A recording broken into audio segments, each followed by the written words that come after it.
श्रुति अपनी माँ के साथ रहा करती थी। श्रुति की माँ हमेशा श्रुति की शादी के लिए लड़के ढूंढा करती, पर श्रुति का सांवला रंग और चेहरे पर पिंपल्स देखकर कोई उसे शादी के लिए हामी नहीं भरता था। बेटा, ये लड़का भी चला गया, मेरे पास कुछ साल ही बचे हैं। तेरे बापूजी तो हमें छोड़कर चले गए, पर खुद जाने से पहले तुझे एक अच्छे लड़के के हवाले करना चाहती हूँ। श्रुति अपनी माँ की बातों से हमेशा उदास ही रहा करती थी। एक दिन जब श्रुति बाजार से घर की तरफ लौट रही थी, उसने देखा पेड़ के पास एक पोस्टर लगा हुआ है। 21 दिन में अप्सरा बनने का ट्रीटमेंट। आइए हमारे पास अप्सरा ब्यूटी पार्लर में। अरे अगर ये सच में मेरी शक्ल को ठीक कर देंगे तो मेरे लिए तो रिश्तों की लंबी लाइन लग जाएगी।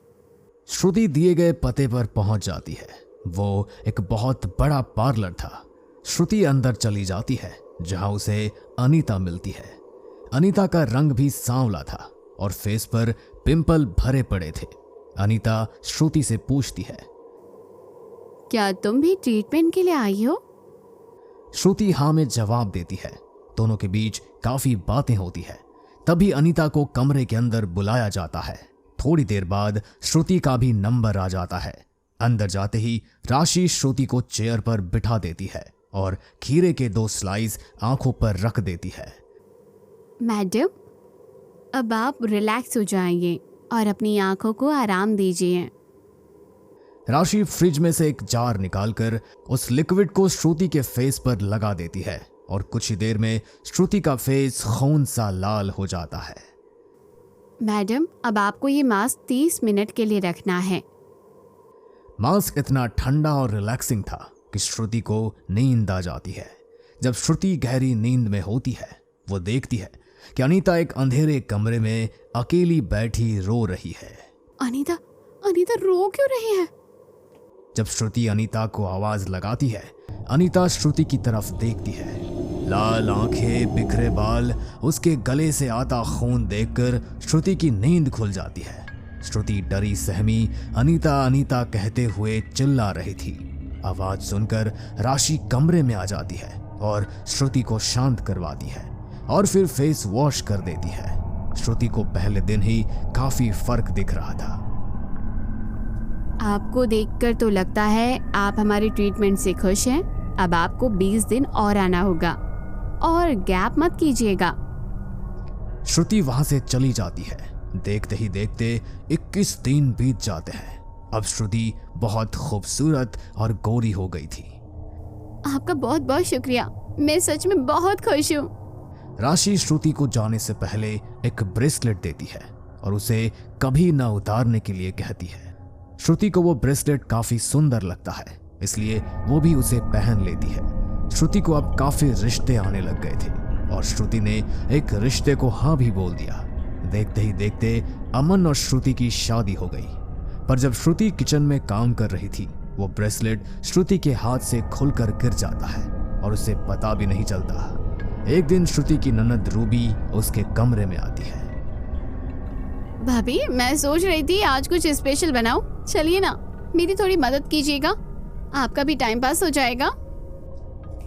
श्रुति रूबी के साथ चली जाती है और उसकी मदद करने लगती है। रूबी कढ़ाई गैस पर रखती है और श्रुति को प्याज काटने के लिए दे देती है। श्रुति प्याज काट ही रही होती है कि उसे अनीता की आवाज अपने कानों में सुनाई देती है। श्रुति, खुश हो? कैसे खुश हो तुम? मैं तो नहीं हूँ। कौन है? ये किसने बोला? श्रुति काफी घबरा जाती है, पर वो खुद को संभालकर वापस अपने काम में लग जाती है। तभी अनीता श्रुति के सामने आ जाती है। अनीता काफी खतरनाक दिख रही थी। उसकी आंखें बिल्कुल खून सी लाल हो चुकी थी। अनीता श्रुति के अंदर समा जाती है और जोर जोर से हंसने लगती है। श्रुति अपने होश में नहीं थी। उसने किचन के सारे बर्तन इधर उधर फेंक दिए। आवाज सुनकर रूबी वहां आ जाती है। भाभी, ये आप क्या कर रही हो?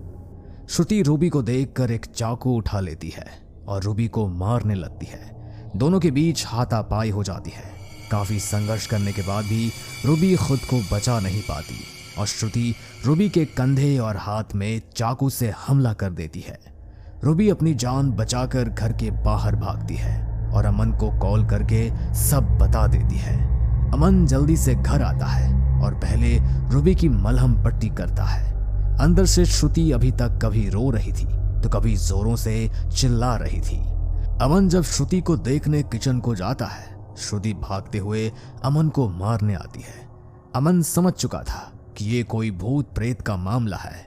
अमन बिना समय गवाए अपने जान पहचान के बाबा को घर बुला लेता है। बाबा जल्दी से हवन सामग्री फ्लोर पर बिछा देते हैं और श्रुति को घेरे के अंदर बिठा देते हैं। कौन है तू? मैं नहीं बताऊंगी मैं कौन हूँ। मैं भी तुझे नहीं छोड़ने वाला, बता कौन है तू? बाबा आग से भस्म हाथ में लेकर कुछ मंत्र पढ़ते हुए श्रुति की तरफ उड़ाते हैं और श्रुति दर्द से छटपटाने लगती है और सब बता देती है। मैं अनीता हूँ। जिस दिन श्रुति पार्लर में आई थी उस दिन मैं भी आई थी। मुझे तो ये समझ नहीं आ रहा था कि ये लोग ऐसा क्या कर रहे हैं जो लड़कियां इतनी सुंदर बनती जा रही हैं। मेरे पास इतने पैसे नहीं थे तो सोचा कि वो राज खुद पता करके यहाँ से चली जाऊंगी, पर मेरी नजर राशि के फ्रिज पर पड़ी जिसमें खून और इंसानी मांस रखा हुआ था। मैं बहुत डर गई और भागने की कोशिश करने लगी। तभी राशि को इस बात का पता चल गया और उसने मुझे एक अंधेरे कमरे में बंद कर दिया और मुझे एक इंजेक्शन दे दिया। उसने मेरे ऊपर काला जादू शुरू कर दिया और 1 घंटे में ही मुझे मार डाला। मैं कुछ नहीं कर पाई और उसने मेरा खून एक बर्तन में स्टोर कर लिया। उसने मेरे खून में कभी ना खराब होने वाला भस्म डाल दिया और उसे बाकी काले जादू के सामान में सारी लड़कियों के फेस पर लगाने लगी। जिन जिन ने मेरे खून को लगाया मैं उसके साथ कुछ भी कर सकती हूँ, इसलिए उसने सबको एक रक्षा ब्रेसलेट पहना दिया था। पर अब श्रुति का ब्रेसलेट टूट चुका था।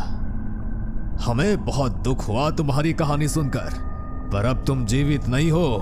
तुम्हें मुक्ति दिलवाने का एक ही रास्ता है।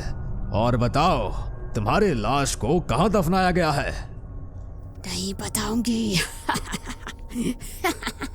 बाबा एक छड़ी से उसे मारने लगते हैं और साथ ही साथ मंत्रों का जाप कर रहे होते हैं। बहुत तंत्र मंत्र करने के बाद बाबा अमन को बताते हैं, इसकी लाश उसी अप्सरा ब्यूटी पार्लर के पीछे दफनाई गई है। उसके ऊपर एक तुलसी का पौधा लगा हुआ है। जाओ और उसके लाश को जला दो। अमन भागा भागा उस जगह पहुंचता है। दूसरी तरफ वो चुड़ैल श्रुति को बार बार मारने की कोशिश कर रही होती है और घेरे से बाहर जाने का प्रयास करती है।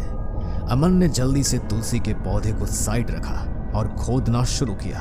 तब तक चुड़ैल ने बाबा को घायल करके उड़ते हुए वहां आ जाती है। चुड़ैल श्रुति का शरीर छोड़कर अमन को मारने की कोशिश करती है। तभी अमन श्रुति की तरफ माचिस फेंकता है और श्रुति जल्दी से आग लगा देती है और चुड़ैल हमेशा हमेशा के लिए मुक्त हो जाती है।